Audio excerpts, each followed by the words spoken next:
the question of public and private school is something that I personally find very troubling. If you in your introduction you said something like education is the path out of misery, something like that. And I think when you're saying misery, you're talking about economic of course. Difficulty. However, if there are two different tracks of education, those for poor people and those for rich people, or middle class and upper class people, we have a problem. Because then it's no longer a path. You can't get from here to here if they're different paths. And I think that the best education systems in the world, they don't have private school. If you look at Denmark, at Finland, Sweden, all these places that we look up to as these great, models of education, they don't have private schools because the public schools are good enough. They're doing the job. And the problem when you have what's happened in Morocco, where we have so many private schools, is that all of the families with means, the middle and upper class families, are putting their kids in private schools, and now in the public school there's no longer there's no longer these sort of rich and powerful voices to force the public school to be at a better quality. Does that make sense? Yeah. And I'm a perfect example of this. My children are not in public school; they're in private school, Moroccan schools, but private school. If they were in public school, I probably would be on the Parent-Teacher Association board. I would probably be involved, but I'm not, because I have the luxury to be able to put them in private school. And so who's left in public school? Well, generally families that can't afford private school, and they're families that in general are not going to be able to. I don't mean that they're any less.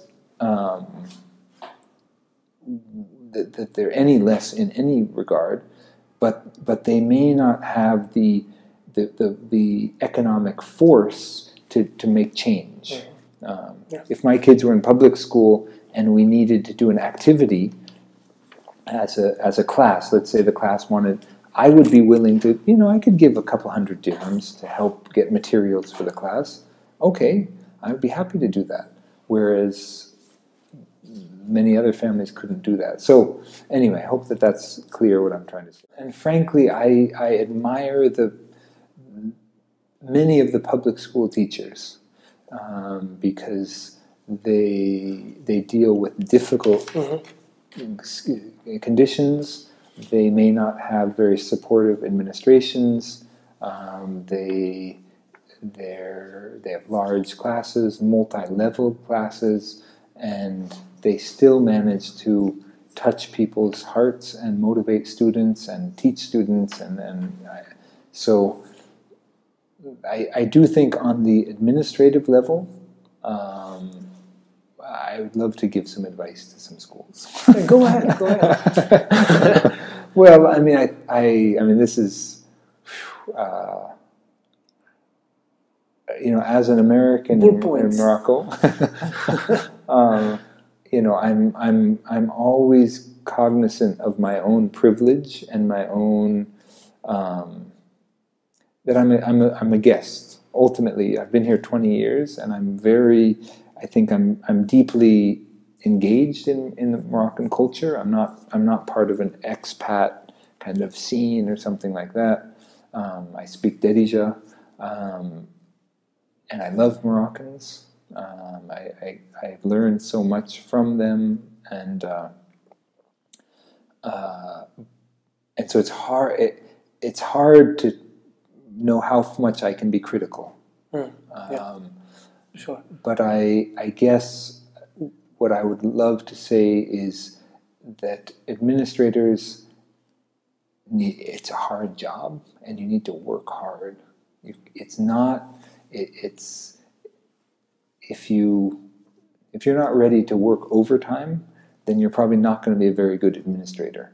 And your purpose should be to help your teachers succeed, and to help your students succeed, not to get out early or to